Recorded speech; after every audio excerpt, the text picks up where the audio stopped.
እናንተና ኦነግን በሚያገናኝ ጠረጴዛ ላይ ተኩኖ የኢትዮጵያን ችግር ይፈታል የሚል እኔም እምነት ስለሌለኝ ምክንያቱም በጣም ጽንፍና ጽንፍ የወጣ አስተሳሰብ ስለሆነ የሁለታችሁ። ሰላም እንዴት ናችሁ? የዩቲዩብ ቻናሌ ተከታታዮች ባላችሁበት ሁሉ ሰላም ጤና ይብዛላችሁ። ዛሬም እንግዲህ በአዲስ ቪዲዮ ተመልሻለሁ። የዛሬው ቪዲዮ እንግዲህ የሚሆነው ያው ስለ ባለፈው ቪዲዮ ጋር የሚገናኝ ነው የሚሆነው ስለ ሚስጥረ ስላሴ ነው የሚሆነው። አሁን እንግዲህ እሷ ልጅ በጣም ቫይራል ወጣለች። ስለሷ ጉዳይ በጣም እየተወራ ነው ያለው በሶሻል ሚዲያ ላይ። ኢንተርቪውም እየተደረገች ነው ብዙ ቦታ ላይ እየሄደች። እኔም እንግዲህ አንድ የሷን ኢንተርቪው በአማረ ሁኔታ ወደ እናንተ ላቀርብ ይኸው አዘጋጅቼ መጥቻለሁ ማለት ነው። እስከ መጨረሻው አብራችሁን ቆዩላችሁ እወዳለሁ። ለዚህ ቻናል አዲስ ሆናችሁ ሰብስክራይብ ማድረጋችሁ እንዳትረሱ፣ እንዲሁም ይህንን ቪዲዮ ላይክ በማድረግ እንጀምራለን ማለት ነው። እንግዲህ የሷን ኢንተርቪው አብረን እያየን ሀሳብ እየሰጠን ሪያክት የምናደርግ ይሆናል። ወደ ቪዲዮ እናምራ።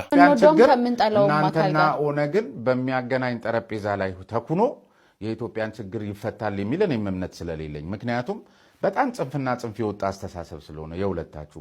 ይህን እንዲህ አይነት አንዳንድ ጊዜ ለይስሙላ የሚደረግ ሽምግልና አይነት ነገር የለም። እንደሱ የሚመስሉ ነገሮች አያሻግሩም። በእርግጥ ነው እኔ የኔ ጥያቄ በደንብ እስማማለሁ። አያሻግሩም ሽምግልና የሚመስሉ ነገሮች ወይም ለይስሙላ የሆኑ ነገሮች ያልካቸው። ግን የኛ አሁንም የተነጋገርንባቸው ኢሹዎች እስከዛሬ ድረስ ከጠቀስካቸው ብሔርተኛ ድርጅቶች ጋር ያወጣናቸው መግለጫዎችን ብትመለከት በጋራ መንግስትን መስረት አይደለም ወይም ደግሞ ልዩነቶቻችንን አጥበን ወደ አንድ እንመጣለን አይደለም። ሊጠብ የማይችል ልዩነት ስለሆነ ያለን ሊጠባር ሊገናኝም ሊነካከም አይችልም። የማይችልባቸው መንገዶች አሉ። አሁን የጠቀስ በጣም የሚገራርሙ ሀሳቦችን ነው እንግዲህ እያነሳች ያለችው ሚስጥረ ስላሴ። እንዳያችሁት ብዙ ሰዎች እንግዲህ እቺ ልጅ እየደገፏት ነው ያሉት። አብዛኞቻቸውም እሷን ሀሳቧን የሚቃረኑ ሰዎች አሉ። የእናንተን ሀሳብ እንግዲህ ኮሜንት ላይ እንድታስቀምጡልኝ በዚሁ ላስታውሳችሁ ፈልጋለሁ። ቻናሉን ሰብስክራይብ አድርጉ። ቪዲዮን ወደ ማየት እንቀጥል። የጠቀስካቸው ነጥቦች አሉ። ከዛ ባሻገር ግን የሚያነጋግሩን ጉዳዮች አሉ። ገብተዋል። የሚያነጋግሩ በጣም ብዙ ጉዳዮች አሉ። እነሱ እንታገልለታለን ለሚሉት ህዝብ እኛም እንታገልለታለን ብለን የተቀመጥነው እንዳልኩ ያ የጋራችን ነው። ለዛ ህዝብ መጨረሻ ላይ የምንመኝላት ምንድነው የሚለው የተለያየ ሊሆን ይችላል። እሱ ላይ ዲስከስ ማድረግ ይቻላል። ግን በጋራ እንዋሃድ፣ እንቀናጅ፣ መንግስት እንፍጠር አይደለም የኛ ኢሹ። የጋራ የሚያደርጉን ጉዳዮች ላይ ለምሳሌ የሰላም ጉዳይ፣ የፖለቲካ ምህዳር ጉዳይ የሚያገናኙ ናቸው። እስከዛሬም ድረስ በጋራ ስንሰራ የነበረው ከዛ በዘለለ ኢሹ አይደለም። ስለዚህ እስከዛ ድረስ መስራት አለብን ብለን እናምናለን። እስከዛ ድረስ መተባበርና የኛንም ቀይ መስመር አንነካም፣ ሳናስነካ ነው ምን ሄደው መነካት አለበት ብለን ስለማናምን ማለት ነው። ነገር ግን የፕሪንሲፕል ልዩነት ስላለን ከንትና ጋር አንድ ጠረጴዛ ላይ አልቀመጥም ካልን መቼም አይፈታም የዚህ ሀገር ችግር።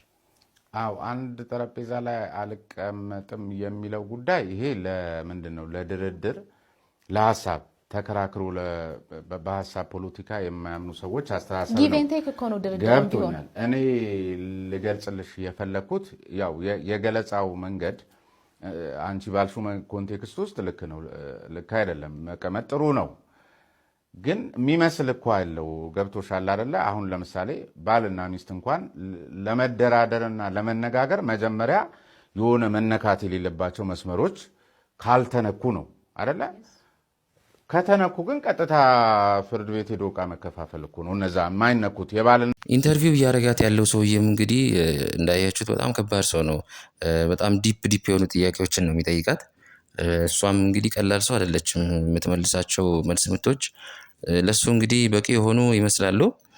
እንግዲህ ተመልካቾቼ ስለዚህች ልጅ ጉዳይ ቅድም እንደነገርኳችሁ በጣም ተነጋጋሪ ነገር እየሆነ ነው። የኢሃፓ ስራ አስኪያጅ ናት። እሷም በጣም የምትገርም ሰው ናት። እንግዲህ እያያችሁት እንደሆነ እስከ መጨረሻው እንድታዩ ከዚሁ ላበረታታ ፈልጋለሁ። አብራችሁኝ ቆዩ። ሚስት ማይነኩ መስመሮች የሉም። የባልና ሚስት አይደል? እነሱ ናቸው እኮ እናንተና እነሱ ነው ነግ ያልኩሽ ነው እኮ እሱን ነው የምልህ እኮ። አሁን ምናልባት አባላችሁ ከሆንኩ ይሄ ግልጽ ባልሆነበት ሁኔታ ብፈልግ አልመጣም ወይም ሊመጡ የሚፈልጉ ሰዎችን ለመምከር ትንሽ ስለሚያስቸግር እኛ የትኛውም ለምሳሌ በሀገር ጉዳይ ላይ ኢትዮጵያዊ ከሆነና ከሚመለከተው አካል ጋር የመነጋገር ኃላፊነት አለብን ብለን እናምናለን። ለዛ የኛን አይዲዮሎጂ ሙሉ በሙሉ መቀበል የለባቸውም ወይ ደግሞ እኛ ቀይ መስመር የምንላቸውን ነገሮች እነሱ እንደ ቀይ መስመር ማየት አለባቸው ብለን አናምንም። እዚሁ ላይ ሌላ ከጦርነት መቆም አለመቆም ከመሳሰሉት ጋር አጀንዳቸው ስለሆነ የመሳሰሉት የምትሉት ነገር አለ። ኮዛቸው እንረዳለን የሚል ነገርም ታስቀምጫለሽ እና አንዳንድ ጊዜ በራሱ መንግስት እንደ መንግስት ተወደደም ተጠላ መንግስት ስለሆነ መንግስትነት ያው እንቧ የተወርውሮ እስኪወድቅም ድረስ ሊከበር ስለሚገባ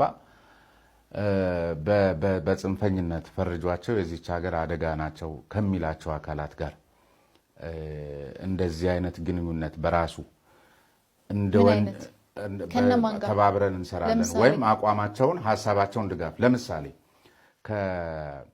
በአማራ ክልል ካለው ከፋኖ ጋር በተያዘ የምታነሱት ሀሳብ በየሚዲያው ላይ ኮዛቸውን እንረዳለን ተገደው የገቡበት ጦርነት ነው የመሳሰሉትን ታነሳላችሁ። ስታነሺ ስለሰማው ነው። ስለዚህ መንግስት ጽንፈኛ ናቸው ብሎ መንግስት ይሄ የኛ የግላችን አስተሳሰብ አይደለም። ስለዚህ አንዳንድ ጊዜ የመንግስትን ቀይ መስመሮች ማለፍ እንደ ወንጀለኛ አስቆጥሯችሁ እስከ ማሳሰር ቢደርስ ከዚያ በኋላ መጫጫሁ ልክ ነው ወይ? አንዳንድ ጊዜ ቀይ መስመር የምታልፉ አይመስላችሁም ወይ? ምክንያቱም መንግስትን አሁን እኛ የምንለው መንግስት ልክ ነው አይደለም የሚለውን ከተረዳሽኝ የህዝብ ተወካዮች ምክር ቤት የሚባለው አካል አለ። የህዝብ ኢን ፕሪንሲፕል ምክር ቤት ነው። ስለዚህ እሱ ፈርጆ ያቆማቸው አካላት ጋር በዚህ ደረጃ የነሱን ሀሳብ ለማስተጋባት መሞከር አንድ። ሁለተኛ የመንግስትንም እንግዲህ በሚዲያ የሚነግረን መንግስት ነው። ልክ ነው አይደለም አናቅም።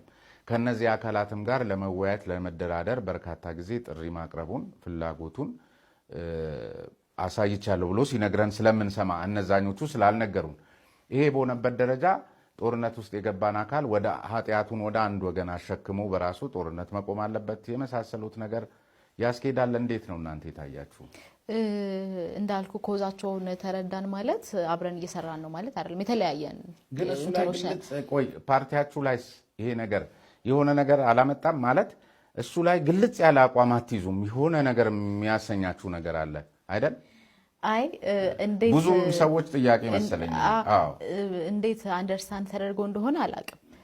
ለምሳሌ ግን ሁላችንም አንደርስታንድ ማድረግ አቅቶን ነው ይሄንን እኔ ራሴ አንደርስታንድ ማድረግ አቅቶን ላይ በጣም እየደጋገምኩ ስሰማችሁ እንዲህ ነው አንድ እግራችሁን እዛም እዚህም የምታረጉት ነገር አለ። አይ በፍጹም አንድ እግራችን እዛ እዚህ ሆኖ ሳይሆን ለምሳሌ ምንድነው ለምሳሌ አሁን የፖለቲካ ምህዳሩ ጠቧል እንላለን አይደለ? ዝም ብለን ለማለት ያህል አይደለም የምንለው ስለጠበበ ነው። ከዛ ለምሳሌ የተወካዮች ምክር ቤትን አንስተሃል። የተወካዮች ምክር ቤት ለመሆን ኢን ፕሪንሲፕል ልክ ነው፣ ምክር ቤት ነው። ሪያሊቲው ነው ወይ የሚለውን ማየት አለብህ። እንደሚባለው ለድርድር በጣም ብዙ ጊዜ ጥሪ ተደርጓል ይባላል። ኦፍ ኮርስ ወረቀት ላይ ማለት በሚዲያ ተደርጎ ሊሆን ይችላል። ግን ጄኒውን ነው ወይ የሚለውን ማየት አለብህ። ምክንያቱም የትግራዩን የጦርነቱን ጊዜ አይተናል። አሁን ደግሞ አማራ ክልል ላይ ያለውን ነገር እያየን ስለሆነ ማለት ነው። ውድ የዩቲዩብ ቻናሌ ተከታታዮች እንግዲህ ለዛሬ ያመጣውላችሁ የሚስጥረ ስላሴ ጥሩ ኢንተርቪው ነው ብዬ ያሰብኩትን ወደ እናንተ አቅርብ ያለው ማለት ነው። እንግዲህ ሚስጥረ ስላሴ ለነፍሷም እንደምትፈራ በጣም ብዙ ባደረገችው ኢንተርቪው ላይ የተናገረች ነበረ። እንግዲህ እናንተ ሀሳባችሁን ኮሜንት ቦክስ ላይ አስቀምጡልኝ ልል እወዳለሁ።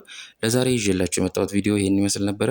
በሌላ ተከታታይ ቪዲዮ እስከምመጣ አብራችሁኝ ቆዩ። አመሰግናለሁ።